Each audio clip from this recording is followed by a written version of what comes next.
Hey everyone, welcome to the class. और इस class में हम पास्ट टेंस पढ़ेंगे। तो पहले हमने क्या क्या डिस्कस कर लिया है। हमने पूरा प्रेजेंट टेंस ख़त्म कर लिया है। हमने प्रेजेंट इंडेफिनिट टेंस पढ़ लिया है। हमने कंटिन्यूअस टेंस हम पढ़ चुके हैं। और हमने प्रेजेंट परफेक्ट टेंस पढ़ लिया है। हमने प्रेजेंट परफेक्ट कंटिन्यूअस टेंस हम पढ़ चुके हैं। तो आज हम पास्ट टेंस स्टार्ट करेंगे। पास्ट टेंस, अब जानते हैं पास्ट टेंस मतलब क्या होता है। जो टाइम बीत चुका है that is called past tense. जो टाइम बीत चुका है, जो समय चला गया है, दैट इज कॉल्ड पास्ट। उसी को तो पास्ट टेंस कहते हैं। पास्ट टेंस को हिंदी में भूतकाल कहते हैं, अर्थात जो बीता हुआ जो समय है, बीता हुआ काल है, उसे भूतकाल कहते हैं। तो जैसे प्रेजेंट टेंस के हमने 4 पार्ट्स पढ़े, इंडिफिनिट, कंटिन्यूअस, परफेक्ट कंटिन्यूअस। तो वैसे ही मैं आपको बता चुकी हूँ कि नहीं, पास्ट टेंस के भी वही 4 पार्ट्स होते हैं एंड देन फ्यूचर टेंस के भी वही 4 पार्ट्स होते हैं। तो चलिए आज पढ़ते हैं पास्ट इंडिफिनिट टेंस।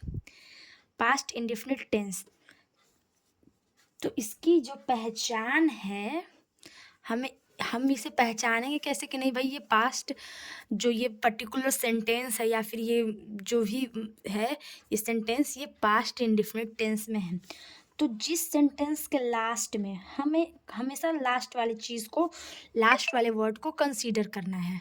हमें हमेशा लास्ट वाला ही देखना है। तो जिस सेंटेंस के लास्ट में क्या हो, जिस सेंटेंस के लास्ट में आपका ता था, ती थी, ता था, ती थी,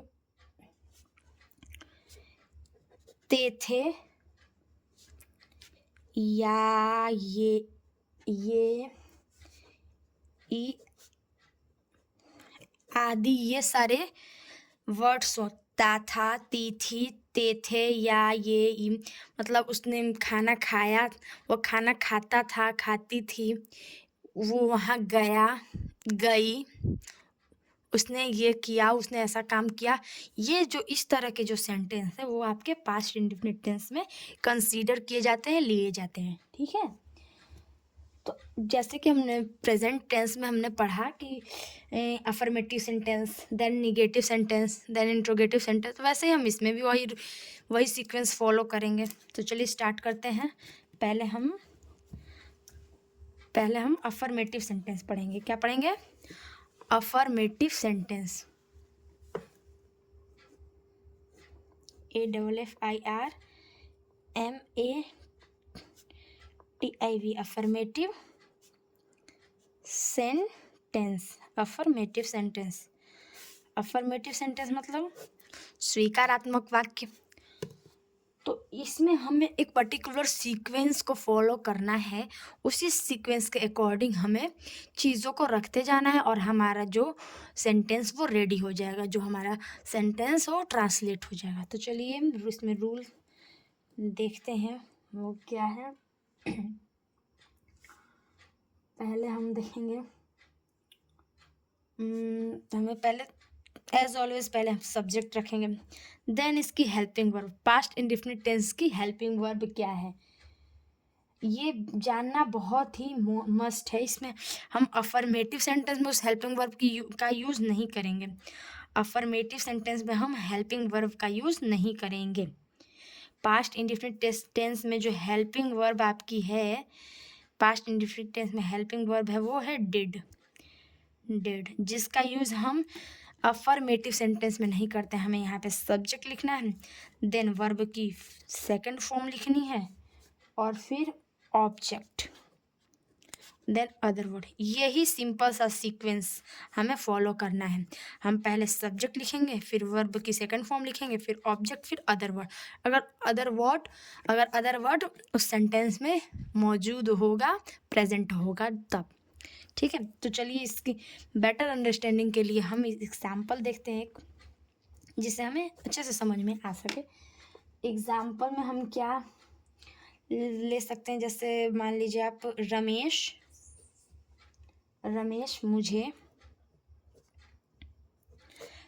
मुझे पैसा देता था। रमेश मुझे पैसा देता था। ये हो गया आपका सेंटेंस। इसे हमें इंग्लिश में ट्रांसलेट करना है, तो हम कैसे करेंगे? हमने इसे देखा कि लास्ट में हमें ये वर्ड मिल रहता था, जो ये आइडेंटिफाई करता है कि ये जो है, ये पूरा सेंटेंस, जो पर्टिकुलर सेंटेंस यहाँ पे भी तो था दिख रहा है, तो ये जो ये आइडेंटिफाई करता है कि जो पूरा पर्टिकुलर सेंटेंस है वो पास्ट इंडेफिनिट टेंस में है। ठीक है, हमें ये तो पता चल गया। कैसा पता चल गया? उसके लास्ट वाले वर्ड्स को देखकर, सेंटेंस के लास्ट वाले वर्ड्स को देख के हमें ये पता चल गया कि ये पास्ट इंडेफिनिट टेंस में है। तो हमें ये वाला जो सीक्वेंस है उसे फॉलो करना है, सिंपल। तो चलिए स्टार्ट करते हैं। तो हमें पहले सब्जेक्ट जानना है। सब्जेक्ट का पैसा देने वाला कौन है? रमेश। रमेश पैसा देने वाला है, तो रमेश इज सब्जेक्ट। पैसा क्या है? ऑब्जेक्ट है। मुझे क्या है? ये भी ऑब्जेक्ट है। देना क्या है? वर्ब है। ठीक है, तो रमेश मुझे पैसा देता है, देता था, सॉरी देता था। तो हम पहले रमेश लिखेंगे, फिर हमें वर्ब पता करना है देना। तो गिव का second form gave. Ramesh gave me money. अब आप लोग का क्वेश्चन होगा कि मैम मी मतलब मुझे भी, ये भी ऑब्जेक्ट है, पैसा भी ऑब्जेक्ट है, देन हम पहले किसे रखें? तो ये जो है मी वो है डायरेक्ट ऑब्जेक्ट, और मनी जो है वो है मी जो है इनडायरेक्ट ऑब्जेक्ट है, और मनी जो है डायरेक्ट ऑब्जेक्ट है। तो हम पहले मी को लिखेंगे। इसको दूसरे तरीके से भी लिख सकते हैं, जैसे इस तरह, Ramesh gave money to me, और इसलिए हमें यहाँ पे लास्ट में मी लिखने के लिए हमें यहाँ पे टू लगाना पड़ेगा। तो ये चीज़ आपको समझनी है। हम आगे की फर्दर क्लासेस में हम डिस्कस करेंगे कि what is direct object and what is indirect object. ये जब हम वर्ब पढ़ेंगे तब हम इसे डिस्कस करेंगे। तो आप प्लीज़ घबराइए नहीं। ये जो टेंस है इसमें हम ज़्यादा डीपली नहीं जाएंगे। इसमें हमें बस ये सीखना है कि हम नहीं किसी भी हिंदी के सेंटेंस को, वाक्य को कैसे इंग्लिश में ट्रांसलेट करें, और जो भी चीज़ें हैं हम ग्रामर डीपली अच्छे से हम ग्रामर पढ़ेंगे, अच्छे से उसे देखेंगे। तो इसमें आप घबराइए नहीं, अभी तो क्लासेस स्टार्ट हुई हैं, आपको आगे प्रॉपर इसकी नॉलेज मिलेगी। ठीक है, तो अभी जो बताया जा रहा है आप उस पर फोकस रहे, ताकि ये आपको अच्छे से समझ में आ जाए। और क्वेश्चन की प्रैक्टिस, जैसा कि मैंने आपको पहले कह रखा है कि नहीं, क्वेश्चन की प्रैक्टिस आपको करते रहनी है, जिससे आपको ईजिली समझ में आएगा और आप भूलेंगे नहीं। ठीक है, तो ये रमेश मुझे पैसा देता था, रमेश गेव मी मनी। ठीक है, ये है अफर्मेटिव सेंटेंस हो गया। तो फिर एज ऑलवेज हमें अब आगे चलना है, जो है हमें negative sentence. Negative sentence, okay. हम अब निगेटिव सेंटेंस देखेंगे कि क्या है इसकी को रेडी करने का इसका सीक्वेंस क्या है। तो पहले हम सब्जेक्ट लिखेंगे, देन सब्जेक्ट लिखेंगे, देन हम डिड जो हेल्पिंग वर्ब है। डिड क्या है? डिड जो हेल्पिंग वर्ब है, हेल्पिंग वर्ब आपको दिख रहा है, डिड जो हेल्पिंग वर्ब है वो लिखेंगे। फिर अब नेगेटिव है तो भाई नोट तो लगाना कंपल्सरी है। सब्जेक्ट फिर डिड मतलब हेल्पिंग वर्ब, सब्जेक्ट है फिर हेल्पिंग वर्ब, ठीक, सब्जेक्ट हेल्पिंग वर्ब फिर नोट, ठीक, फिर वर्ब की सेकंड फॉर्म, फिर आपका ऑब्जेक्ट, ये हो गया। फिर अदर वर्ड है तो अदर वर्ड, नहीं हो तो नहीं लगाना है। यही आपका सीक्वेंस है, सिंपल सा। सब्जेक्ट हेल्पिंग वर्ब फिर नॉट, फिर वर्ब की सेकंड फॉर्म ऑब्जेक्ट, यही आपका सीक्वेंस है। ठीक है, तो चलिए इसको एग्जाम्पल के थ्रू समझते हैं। एग्जाम्पल में आप लिख सकते हैं, तुम मुझे नहीं बुलाते थे। क्या है? तुम मुझे नहीं बुलाते थे, ये आपका सेंटेंस है। तुम मुझे नहीं बुलाते थे। इसको कैसे कर सकते हैं? इसमें मैं अब सब्जेक्ट है तुम, यू, फिर नहीं का पहले हम डिड लिखेंगे जो हेल्पिंग वर्ब, फिर नॉट लिखेंगे। यू डिड नॉट, फिर बुलाने का सेकंड फॉर्म, ये मतलब कॉल मीन्स बुलाना होता है, उसका second form called. You did not called me, तुम मुझे नहीं बुलाते थे, या फिर इसको ऐसे भी लिख सकते हैं, तुमने मुझे नहीं बुलाया। आखिर या भी तो लास्ट में आ रहा है तो वो इसी का है। या आप देख सकते हैं कि नहीं, या भी लास्ट में आएगा तो वो प्रेजेंट इंडेफिनिट टेंस ही होगा। ठीक है, तो ये आपका नेगेटिव सेंटेंस रेडी हो गया। ठीक है, हमने अफर्मेटिव पढ़ लिया, हमने नेगेटिव पढ़ लिया। देन हम सिंगल इंट्रोगेटिव पे जाएंगे। ठीक है, किस पे जाएंगे? सिंगल इंट्रोगेटिव सेंटेंस पे जाएंगे। Single interrogative sentence, single interrogative sentence पे हम जाएंगे। ठीक है, सिंगल इंट्रोगेटिव सेंटेंस क्या है, इसका रूल देखते हैं। इसमें रूल क्या है, ये रूल है, यहाँ पे लिख देते हैं। चलिए, रूल इसका क्या है? रूल है आपका पहले हेल्पिंग वर्ब आएगा जो कि डिड है। ठीक, हेल्पिंग वर्ब जो कि डिड है, देन सब्जेक्ट, देन वर्ब का first form, then object, then other word. Last में क्वेश्चन मार्क भी होना चाहिए। ठीक है, हेल्पिंग वर्ब, सब्जेक्ट, वर्ब की फर्स्ट फॉर्म।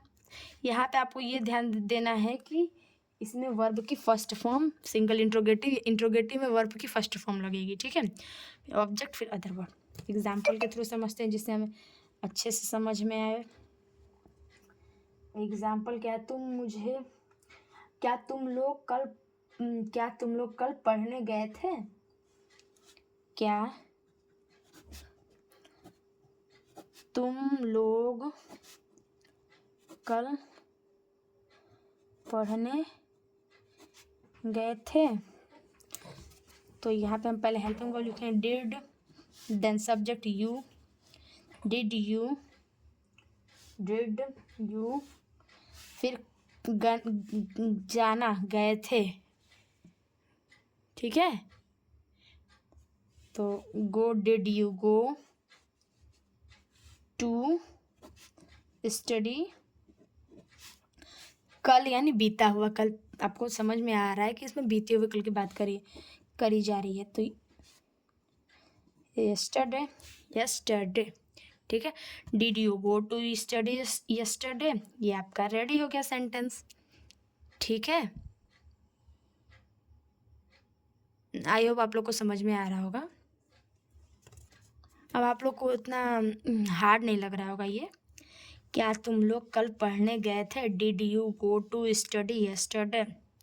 यहाँ पे हम डिड जो हेल्पिंग वर्ब है, यू आपका सब्जेक्ट है, गो ये है वर्ब जो हम यहाँ पे इंडिकेट कर चुके हैं कि इसकी वर्ब की फर्स्ट फॉर्म लगेगी।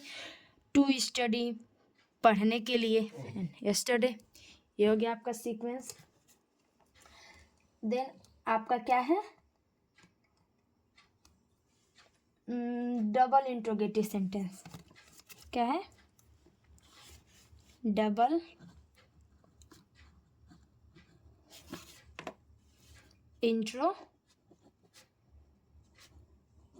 Interrogative sentence. ये आ गया आपका डबल इंट्रोगेटिव सेंटेंस। इसका रूल क्या है? इसमें हम डबल इंट्रोगेटिव जानते हैं कि जो क्वेश्चन वर्ड है वो सेंटेंस के बीच में आता है, उसी को ही तो डबल इंट्रोगेटिव कहते हैं। तो इसमें पहले हम क्वेश्चन वर्ड लिखेंगे, देन हेल्पिंग वर्ब। ठीक है, क्वेश्चन वर्ड फिर हेल्पिंग वर्ब, देन वही सीक्वेंस है, सिंगल इंट्रोगेटिव वाला ही सीक्वेंस लगेगा।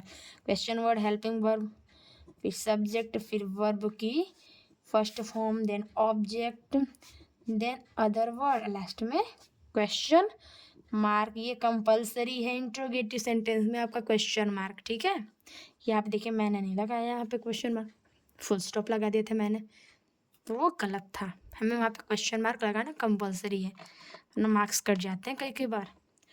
Double interrogative sentence. इसका रूल क्या है? Question word, helping verb, subject, verb की first form, object, then other word, last में आपको क्वेश्चन मार्क लगाना है। एग्जाम्पल देखते हैं इसका। एग्जाम्पल है ये क्या, एग्जाम्पल में आप ले सकते हैं विवेक मुझे किताब कब देता था। विवेक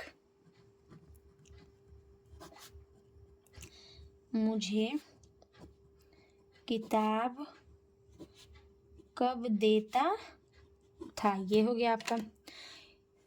तो इसमें कब जो है ये क्वेश्चन वर्ड जो सेंटेंस के बीच में आया, तो when, then we have to put helping verb जो एक ही है इसमें, डिड, व्हेन डिड विवेक,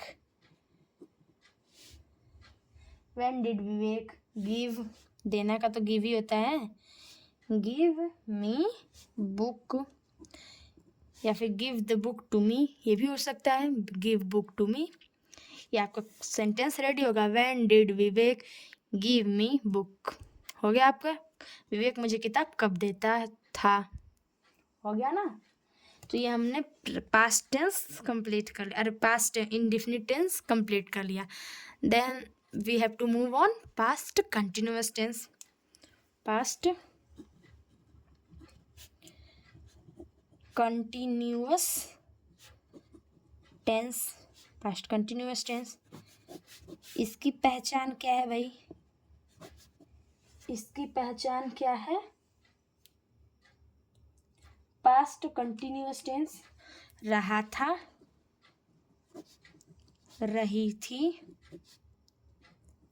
रहे थे, रहा था, रही थी, रहे थे। तो चलिए इसमें आगे चलते हैं।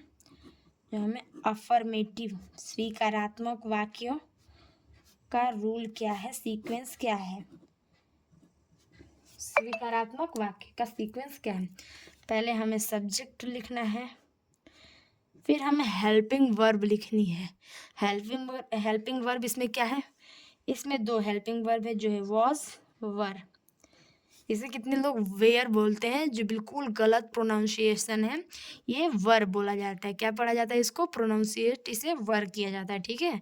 Was were, was were, then verb की फर्स्ट फॉर्म में ING, then object, then other word. ये आपका सीक्वेंस, ये है आपका रूल, बिल्कुल इजी सा, ठीक है। पहले हेल्पिंग वर्ब के बारे में बात कर लेते हैं।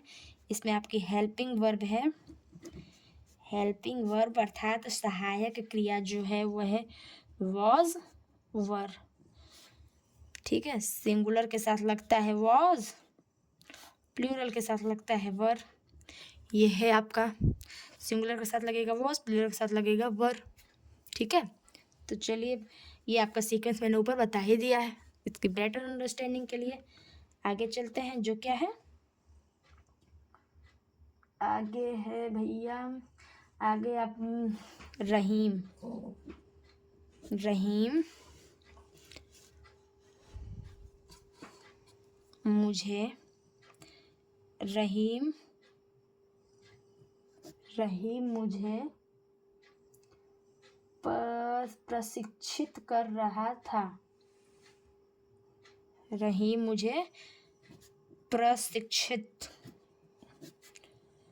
कर रहा था, ठीक है।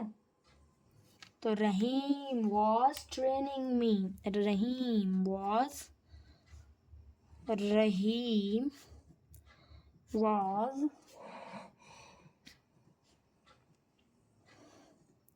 ट्रेनिंग में, ठीक है। रहीम तो सिंगुलर है, उसके साथ वॉज लगेगा, देन ट्रेनिंग देना, उसी को तो प्रशिक्षित करना कहते हैं, मी, लास्ट में ऑब्जेक्ट। यही है आपका, आपको समझ में आया? कोई क्वेरी है तो आप कमेंट कर सकते हैं, कभी भी आप मुझसे पूछ सकते हैं, मैं ज़रूर आंसर दूंगी। आप इससे ना घबराएं कि मैम आंसर नहीं देंगी, ठीक है। आप बस, आपको अगर कोई क्वेरी है, कोई क्वेश्चन है तो आप ज़रूर पूछ सकते हैं, ठीक है। तो रहीम वॉज ट्रेनिंग मी। चलिए तो आप हम आगे चलते हैं, एक और हम अच्छा सा एग्जाम्पल ले लेते हैं जिससे हमें अच्छे से समझ में आए। हम लोग जैसे आप ले लीजिए, हम लोग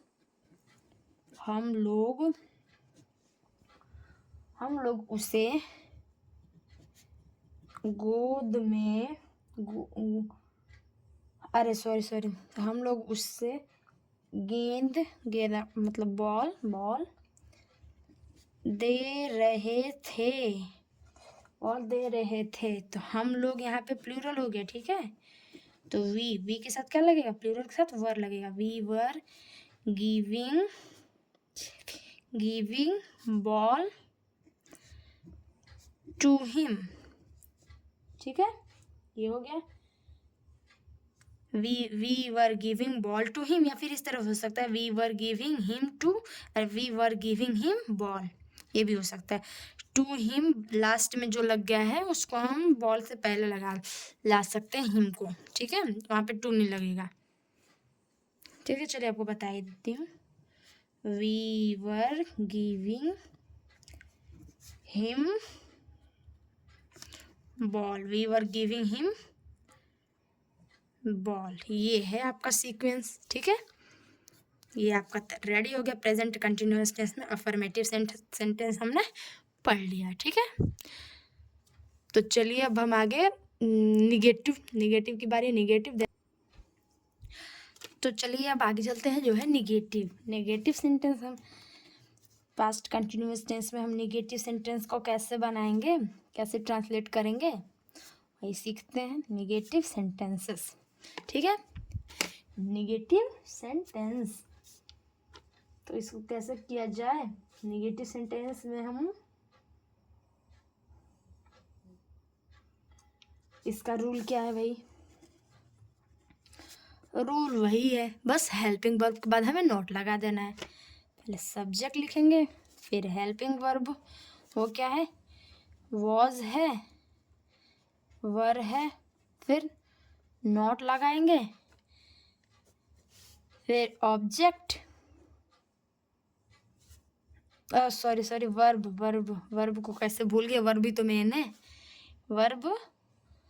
वर्ब की first form plus ING plus object, ठीक है। यही है आपका sequence. Subject, helping verb, was were, not, verb की फर्स्ट फॉर्म, उसमें आईएनजी, ऑब्जेक्ट, यही आपका सीक्वेंस है, ठीक है। इसको एग्जाम्पल के थ्रू समझते हैं। एग्जाम्पल में आप क्या एग्जाम्पल रही, जैसे मेरी माँ खाना नहीं पका रही थी। मेरी माँ खाना नहीं पका रही थी, ठीक है। मेरी माँ खाना नहीं पका रही थी, इसको कैसे, मेरी माँ, मेरी माँ ही तो सब्जेक्ट है, खाना बनाने वाली कौन है, मेरी माँ है, तो ये सब्जेक्ट है। माई मदर, अब ये सिंगुलर है या प्लूरल, ये आप डिसाइड करो। अरे भाई सिंगुलर ही तो है। My mother was not cooking, पकाना का, cooking food. My mother was not cooking food, ठीक है। ये आपका ट्रांसलेट हो गया। समझ में आया ना आपको, आया ना समझ में। तो चलिए आगे चलते हैं, ठीक है। अब हम आगे चलते हैं जो है हमारा single interrogative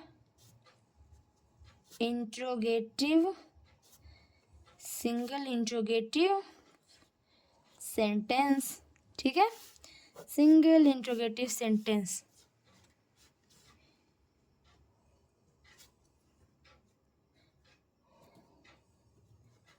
single interrogative sentence,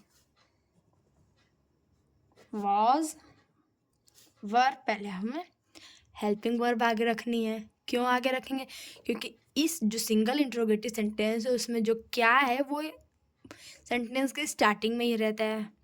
question word है वो सेंटेंस के स्टार्टिंग में ही रहता है, तो हमें हेल्पिंग वर्ब, इसमें कोई हमें क्वेश्चन वर्ड अलग से नहीं लगाना, हमें बस हेल्पिंग वर्ब को सबसे आगे रखना है। हेल्पिंग वर्ब रखेंगे was verb, then subject, then verb की first form plus ING, then object, then other word, last में question mark. That is very important. ठीक है, वॉज वर्ब, सब्जेक्ट, वर्ब की फर्स्ट फॉर्म में ING, object, then other word. Example देखते हैं इसका। Example में क्या शिक्षक तुम्हें गणित, क्या शिक्षक तुम्हें गणित पढ़ा रहे थे? क्या शिक्षक तुम्हें गणित पढ़ा रहे थे? इसको कैसे ट्रांसलेट करेंगे? वॉज क्यों लगा? क्योंकि टीचर तो वो सिंगुलर है ना। Was the teacher teaching you maths? Was the teacher teaching you maths? ये हो गया आपका रेडी हो गया कि नहीं? Was the teacher teaching you maths, ये आपका रेडी हो गया। ठीक है, तो आई होप आपको समझ में आया होगा। देन आगे चलते हैं। Double interrogative sentence. Double interrogative sentence, double interrogative sentence. Double interrogative sentence क्या है? रूल क्या है? पहले question word, then was verb, जो कि क्या है आपका क्वेश्चन वर्ड, वॉज वर्ब जो आपका हेल्पिंग वर्ब है, देन सब्जेक्ट, देन वर्ब की first form, then ING, then object, then other word, then question mark. ये है आपका sequence. Question word, helping verb, subject, verb की फर्स्ट फॉर्म में ING, object, then other word, last में question mark. ठीक है, example देखते हैं जिससे हम अच्छे से समझ पाए। शिक्षक मुझे गणित कब पढ़ा रहे थे? शिक्षक मुझे गणित कब पढ़ा रहे थे, यही आपका सेंटेंस है। इसको हमें ट्रांसलेट करना है, तो कब की हमें इंग्लिश लिखनी पड़ेगी, जो कि क्वेश्चन वर्ड है, उसी से तो स्टार्ट करेंगे। तो व्हेन, देन हमें हेल्पिंग वर्ब लगाना, वो किसके अकॉर्डिंग लगेगा? जो हेल्पिंग वर्ब है वो हमारा लगेगा सब्जेक्ट के अकॉर्डिंग, जो है शिक्षक। शिक्षक सिंगुलर है प्लूरल? वी नो दैट शिक्षक सिंगुलर है। When was the teacher teaching, पढ़ाना, टीचिंग यू मैथ्स। ये आपका सेंटेंस ट्रांसलेट हो गया Hindi to English. I hope आप लोग को समझ में आया होगा। ये अमेजिंग सी क्लास आपको कैसी लगी ये ज़रूर आप कमेंट करें। अगर कोई आपकी क्वेरीज है, कोई क्वेश्चन है, तो मुझसे ज़रूर पूछें in the comment box. And thank you for watching. Like, subscribe और कमेंट करना ना भूलें। Thank you.